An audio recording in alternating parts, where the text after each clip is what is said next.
कार्यकर्ते आयुष्यभर पक्षासाठी झेंडे उचलतात, सतरंजा टाकतात, सभा भरवतात, पण निवडणुकीची वेळ आली की तिकीट मात्र नेत्यांच्याच घरात फिरताना का दिसतात?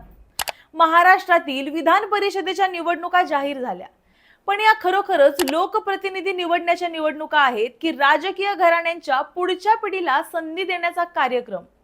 जळगाव पासून रायगड, ठाण्यापासून विदर्भापर्यंत अनेक मतदारसंघांमध्ये सध्या चर्चा विकासाची नाही, तर कोणत्या नेत्याचा मुलगा, नातेवाईक किंवा वारसदार विधान परिषदेत जाणार याची सुरू आहे. त्यामुळे पुन्हा एकदा महाराष्ट्राच्या राजकारणात घराणेशाहीचा मुद्दा ऐरणीवर आलाय. नमस्कार, मी सारिका आणि तुम्ही पाहताय पॉलिटिकल महाराष्ट्र. राज्यातील स्थानिक स्वराज्य संस्था मतदारसंघांमधील रिक्त असलेल्या 17 जागांसाठी विधान परिषद निवडणुकीचे बिगुल वाजले आहेत. मात्र उमेदवारांच्या नावांवरून सुरू असलेल्या चर्चेमुळे या निवडणुका पक्षांच्या नसून अनेक ठिकाणी थेट नेत्यांच्या घरातील निवडणुका असल्याचं भासतंय. आपल्या मुलांसाठी अनेकांनी फिल्डिंग लावलीये. सर्वाधिक चर्चा रंगलीये ती जळगाव विधान परिषद मतदारसंघाची.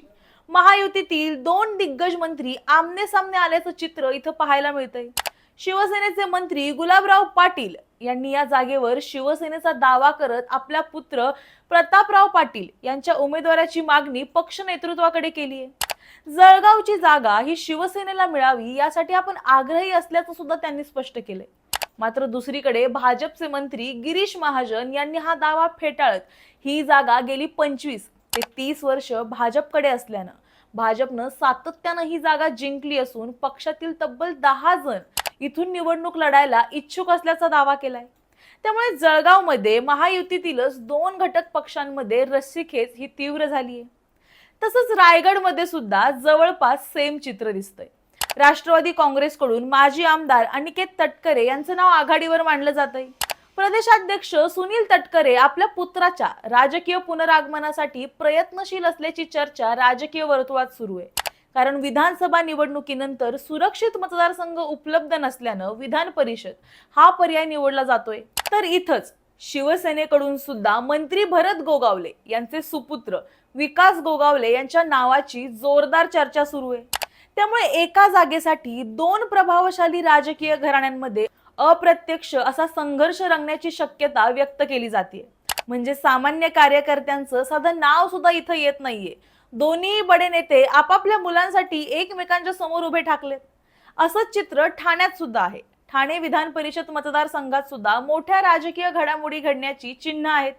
उपमुख्यमंत्री एकनाथ शिंदे धक्कातंत्र वापरून विद्यमान आमदार रवींद्र फाटक यांचा पत्ता कट करू शकतात आणि बहुजन विकास आघाडीचे क्षितिज ठाकूर यांची उमेदवारी पुढे येण्याची शक्यता आहे.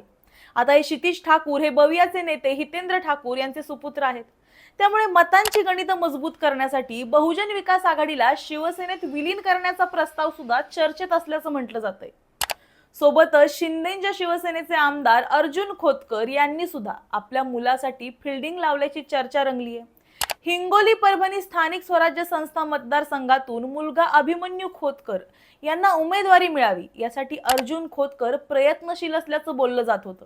आणि याच पार्श्वभूमीवर ते उपमुख्यमंत्री सुनेत्रा पवार यांच्या भेटीसाठी देवगिरी निवासस्थानी दाखल सुद्धा झाले. त्यामुळे विधान परिषद निवडणुकीच्या निमित्तानं सत्तेतील अनेक नेते, मंत्री आणि आमदार आपल्या मुलांसाठी, नातेवाईकांसाठी लॉबिंग करत असल्याचं चित्र अधिक स्पष्ट झालंय. दरम्यान काँग्रेसच्या शिवानी वडेट्टीवार यांच्या नावाची सुद्धा जोरदार चर्चा रंगली होती. मात्र स्थानिक स्वराज्य संस्था मतदारसंघातून निवडणूक लढवण्यासाठी आवश्यक असलेल्या 30 वर्षाच्या वयोमर्यादेचा निकष त्यांना अवघ्या एका महिन्यानं पूर्ण होत नसल्यानं त्यांनी निवडणूक लढवण्यापासून माघार घेतलीय. भविष्यात कोणतीही कायदेशीर अडचण निर्माण होऊ नये यासाठी हा निर्णय घेण्यात आल्याचं सांगितलं जातंय. विधान परिषद ही अनेकदा पक्ष संघटनांमध्ये काम करणाऱ्या कार्यकर्त्यांना संधी देणारी संस्था मानली जाते. मात्र दरवर्षीप्रमाणे यंदा सुद्धा सामान्याला संधी न देता नेहमीप्रमाणे आपल्याच घरात पद कसं येणार अशा प्रकारचा नेत्यांचा अजेंडा बघून घराणेशाहीचा मुद्दा पुन्हा एकदा केंद्रस्थानी आलाय. विधान परिषदेच्या या निवडणुका केवळ जागा वाटपाचा प्रश्न राहिलेला नाहीत, तर पक्षातील सामान्य कार्यकर्त्यांच्या अपेक्षा आणि राजकीय घराण्यांच्या महत्त्वाकांक्षा यांच्यातील संघर्षाचं प्रतीक बनल्यात. तुम्हाला याबद्दल काय वाटतं? विधान परिषदेत तरी सामान्य कार्यकर्त्याला संधी मिळाली पाहिजे का, हे आम्हाला कमेंटमध्ये नक्की सांगा. व्हिडिओ आवडला असेल तर लाईक करा, शेअर करा, चॅनलला फॉलो करा आणि पाहायला विसरू नका पॉलिटिकल महाराष्ट्र.